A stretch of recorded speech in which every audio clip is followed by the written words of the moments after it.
آج ہم جس موضوع پر بات کرنے جا رہے ہیں وہ ہے وقت، کہ اللہ تبارک و تعالیٰ نے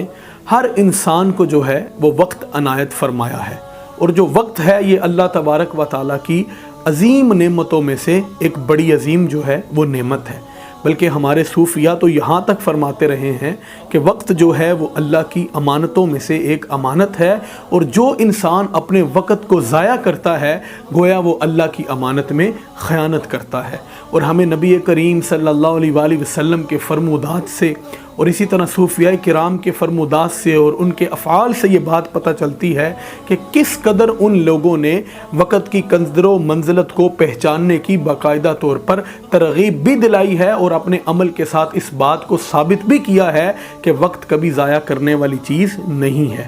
آپ دیکھ لیں کہ نبی رحمت صلی اللہ علیہ وآلہ وسلم نے دو نعمتوں کا ذکر کیا۔ وہ دو نعمتیں کون سی ہیں؟ ایک جو نعمت ہے وہ فراغت ہے، اور جو دوسری نعمت ہے جس کا حضور نے ذکر کیا وہ صحت ہے، کہ اللہ تبارک و تعالیٰ نے انسان کو یہ دو نعمتیں دی ہیں، اور بہت سارے جو انسان ہیں وہ ان دو نعمتوں کو اس وقت پہچانتے ہیں کہ جب پانی جو ہے وہ سر سے گزر جاتا ہے۔ اور حضور کا اگر ہم یہ فرمان ہی لے لیں تو حضور نے جو دو نعمتیں فرمائی، جس میں ایک صحت کا ذکر کیا کہ انسان کو اللہ تبارک و تعالیٰ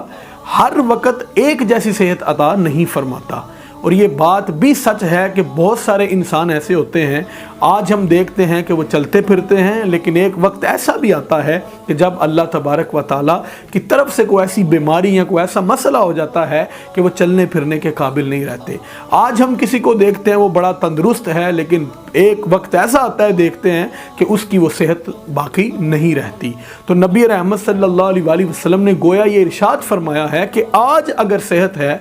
آپ حلال رزق کمانا چاہتے ہیں تو آج کمائیں۔ اللہ تبارک و تعالیٰ آپ کو موقع دیتا ہے، آپ حلال رزق کما سکتے ہیں، آپ اپنا نام کما سکتے ہیں، آپ اچھے سے اچھے کاروبار بنا سکتے ہیں، کیونکہ آج آپ کے پاس وقت ہے۔ لیکن جب اسی وقت کو ہم ضائع کر دیں گے تو کل کو کیا ہوگا؟ پھر ہمارے پاس پچھتاوے کے اور کچھ بھی نہیں ہوگا۔ جس طرح آج کل ہم دیکھتے ہیں بہت سارے ہمارے نوجوان یہ کہتے ہوئے نظر آتے ہیں کہ ہمارے پاس کام نہیں ہے، لیکن دوسری طرف دیکھا جائے تو وہ سٹرگل بھی نہیں کرتے، وہ کوشش بھی نہیں کرتے، وہ کسی چیز کو حاصل کرنے کے لیے اپنی لگن کو ظاہر بھی نہیں کرتے۔ تو یہ بات یاد رکھیں، جب انسان کسی چیز کے اوپر اپنی کوشش کرتا ہے تو اللہ تبارک و تعالیٰ ضرور اس کو اس کا اجر اور اس کا پھل عطا فرماتا ہے۔ لیکن اگر ہم کوشش بھی نہیں کریں گے تو صرف گلہ کرتے رہیں گے، سارا دن بیٹھ کر مختلف قسم کی ایپس کو استعمال کرتے رہنا، ساری رات جو ہے وہ مختلف قسم کی ایپس کے اوپر یا اور فضول کاموں کے اندر اپنی رات کو بسر کر دینا، تو یہ تو کوئی کام نہیں ہے۔ بلکہ حضور کے ارشاد سے ہمیں یہ بات پتہ چلتی ہے کہ اللہ نے اگر آج موقع دیا ہے تو آج کا جو دن ہے ہمیں اس کو خاطر میں لانا ہے۔ اسی طرح حضور نے اسی حدیث مبارکہ میں فرمایا جو دوسری نعمت تھی وہ کیا تھی؟ حضور نے فرمایا فراغت، کہ انسان کو اللہ تبارک و تعالیٰ فراغت جو عطا کرتا ہے یہ بھی اس کی نعمت ہے، اور جب فارغ وقت ہو تو اس کو ضائع کرنے کا کہیں پہ بھی حکم نہیں ہے، بلکہ اس کو خاطر میں لانے کا حکم ہے کہ آپ دیکھتے ہیں آج آپ فارغ ہیں تو آپ کل کے لیے تیاری کریں۔ اللہ تبارک و تعالیٰ نے آج آپ کو صحت دی ہے، آج وقت دیا ہے، آج فراغت دی ہے، تو آپ اپنے کل کو آج جو ہے اور اس کو حسین بنانے کی آج کوشش کریں۔ بلکہ بعض صحابہ ایسے تھے، اور بعض صحابہ کے بارے میں نے کتابوں میں پڑھا ہے کہ وہ جب کسی نوجوان کو دیکھتے کہ اس کی صحت بڑی اچھی ہے تو اس سے پوچھتے تم کام کیا کرتے ہو؟ تو جب وہ آگے سے یہ کہتا نا کہ میں کوئی کام نہیں کرتا، فارغ رہتا ہوں، تو وہ فرماتے کہ ہمارا دل تم سے